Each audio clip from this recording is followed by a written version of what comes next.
नमस्कार। आज हम चर्चा करने जा रहे हैं, क्या शनि भी धन योग कारक ग्रह है?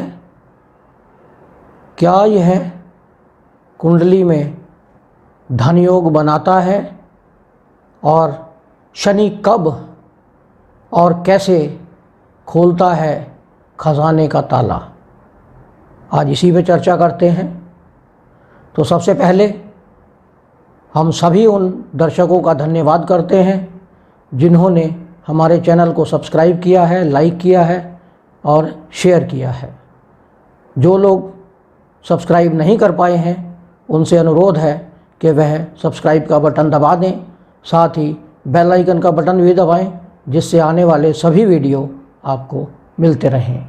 साथ ही वीडियो को अपने मित्रों में भी शेयर करें, जिससे वह भी इसका लाभ उठा सकें। तो आइए शुरू करते हैं कि शनिदेव कब और कैसे खोलते हैं खजाने का दरवाज़ा। तो अगर हम काल पुरुष की कुंडली की बात करें तो काल पुरुष की कुंडली में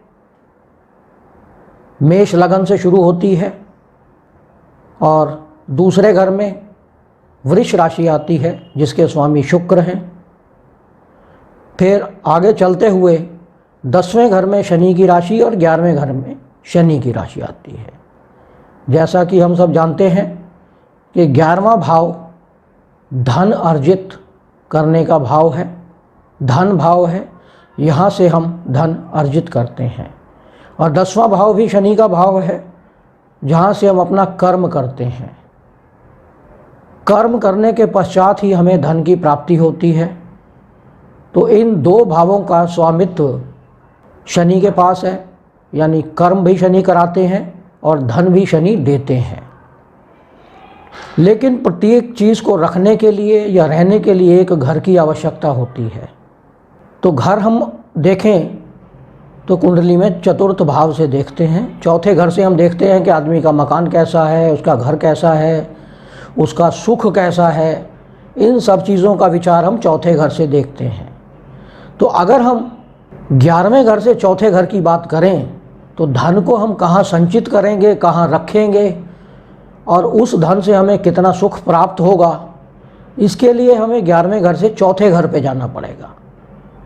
और 11वें घर से जो चौथा घर है वह है दूसरा घर। 11वां भाव, फिर 12वां घर, फिर पहला और फिर दूसरा। तो यह हुआ चौथा घर 11वें घर से। तो जो हम धन अर्जित करते हैं उसे हम दूसरे घर में संचित करते हैं और ये हमारा धन का भाव भी, सेकेंड भाव जो है उसे भी हम धन का भाव कहते हैं। 11वां भाव आय का भाव है, जहाँ से हम धन अर्जित करते हैं। और दूसरा घर हमारा धन भाव है, जहाँ पर हम धन संचित करते हैं, अपने पास रखते हैं। और उस धन से हमें कितनी सुख की अनुभूति होती है यह एक अलग विषय है, उस पर कभी फिर वीडियो बनाएंगे। आज हम केवल बात कर रहे हैं कि क्या शनि खजाने का ताला खोलता है। तो जैसा कि हम काल पुरुष की कुंडली में देख रहे हैं कि शनि 11वें घर का मालिक है, यानी आप जितना भी धन अर्जित करेंगे उसमें शनि का रोल आना निश्चित है। पहले शनि आपसे कर्म करवाएगा और फिर आपको उसके बदले में धन देगा।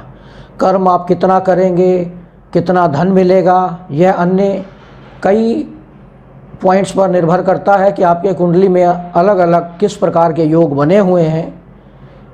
और आपकी कुंडली में 9वां घर जो होता है वो भाग्य का घर होता है, जिसके स्वामी बृहस्पति हैं। और 12वां घर जो आपका व्यय का घर होता है, जहाँ से हम आप धन का खर्चा करते हैं, वह भी बृहस्पति का घर है। तो अगर कुंडली में शनिदेव और शुक्र इन दोनों का संबंध बन जाए किसी भी भाव में, तो आपकी कुंडली में धन योग आना निश्चित है। वो कैसे आएगा, कब आएगा, यह अलग विषय है। इस पर हम आपकी कुंडली की विश्लेषण के बाद पता चलेगा कि आपका शनि और शुक्र का जो योग बन रहा है वो किस भाव में बन रहा है, वो कैसे बन रहा है, दृष्टि से बन रहा है या उनकी आपस में युति हो रही है या एक दूसरे की राशि में बैठे हैं। तो इस तरह से अलग अलग बिंदु पर हमें चर्चा करनी पड़ेगी, लेकिन उससे बहुत लंबा वीडियो हो जाएगा। आज हम केवल शनि और शुक्र की बात कर रहे हैं। तो अगर शनि और शुक्र आपस में संबंधित हों किसी भी कारण से, वह युति से हों या दृष्टि से हों या एक दूसरे के राशि परिवर्तन से हों, तो धन योग आना निश्चित है। शनि अगर 11वें भाव में बैठ जाते हैं तो निश्चित रूप से धन योग बना देते हैं। इसी प्रकार अगर शनि द्वितीय भाव में हो तो भी धन योग प्रदान करते हैं, क्योंकि द्वितीय भाव में बैठकर वह 11वें घर को देखते हैं।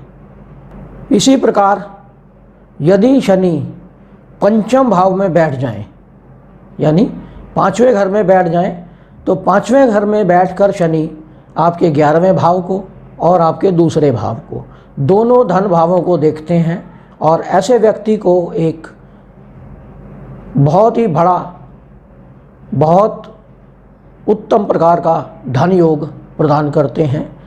और ऐसे में शनि आपके सप्तम भाव को भी देख रहे हैं। तो जब पंचम में शनि बैठते हैं तो आपके धन योग में आपके जीवन साथी का भी एक रोल आता है।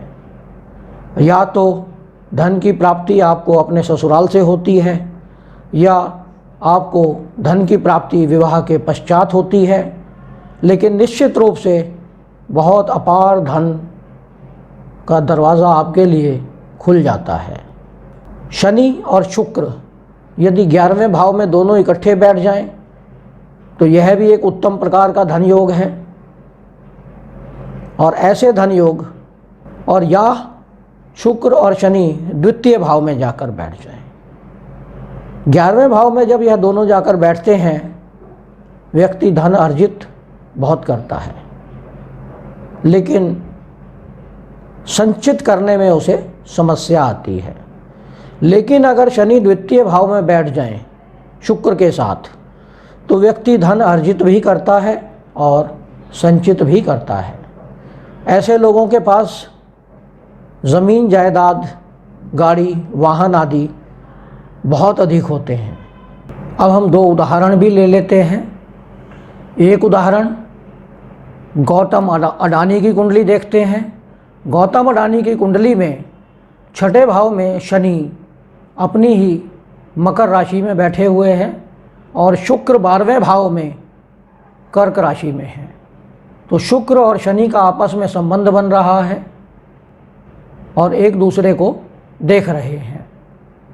ये अलग बात है कि इस कुंडली में और कई प्रकार के धन योग भी हैं, लेकिन शनि और शुक्र का भी एक योग दिखाई दे रहा है। अब हम बात करते हैं एक और उदाहरण की, वो है बिल गेट्स। अगर हम बिल गेट्स की कुंडली की बात करें तो बिल गेट्स की कुंडली मिथुन लगन की कुंडली है और शनि और शुक्र दोनों 5वें घर में तुला राशि में बैठे हुए हैं। तो यह भी एक अच्छा उदाहरण है समझने के लिए कि कैसे शनि और शुक्र आपकी तिजोरी का या आपके धन का ताला खोल देते हैं।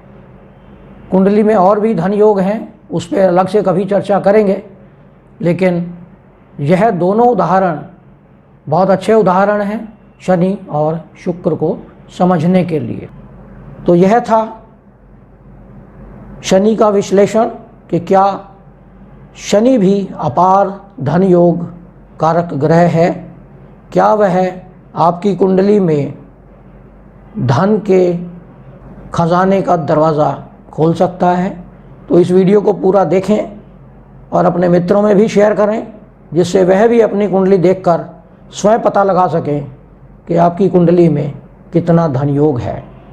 पूरा धन योग तो अलग विश्लेषण, पूरा विश्लेषण करने के पश्चात ही पता लगता है, लेकिन मोटा मोटा आप ऊपर ऊपर से देख सकते हैं कि आपकी धन की स्थिति कैसी है। धन्यवाद।